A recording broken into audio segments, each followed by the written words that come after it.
ಮಳೆಗಾಲ ಆರಂಭವಾಗುತ್ತಿದ್ದಂತೆ ಚಿಕ್ಕಮಗಳೂರು ಜಿಲ್ಲೆಯ ಮೂಡಿಗೆರೆ ತಾಲೂಕಿನ ಚಾರ್ಮಾಡಿ ಘಾಟ್ ರಸ್ತೆಯಲ್ಲಿ ಅಲ್ಲಲ್ಲಿ ಜಲಪಾತದಂತೆ ನೀರು ಹರಿದು ಪ್ರವಾಸಿಗರನ್ನು ಆಕರ್ಷಿಸುತ್ತಿದೆ. ಆದರೆ ಜಾರುವ ಬಂಡೆಗಳ ಮೇಲೆ ಪ್ರವಾಸಿಗರ ಮೋಜು ಮಸ್ತಿ ಮಾಡುತ್ತಿರುವುದು ಕಂಡುಬರುತ್ತಿದ್ದು ಇದರಿಂದ ಜೀವಹಾನಿಯಾಗುವ ಸಂಭವವಿರುತ್ತದೆ.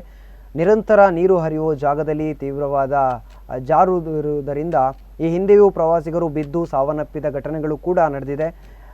ಆದರೆ ಬಂಡೆಗಳ ಮೇಲೆ ಹತ್ತಬಾರದೆಂದು ಸರ್ಕಾರದ ಆದೇಶವಿದ್ದರೂ ಜನರು ಸೆಲ್ಫಿ ಕ್ಲಿಕ್ಕಿಸಲು ಹೋಗಿ ಪ್ರಾಣ ಕಳೆದುಕೊಳ್ಳುತ್ತಿದ್ದಾರೆ.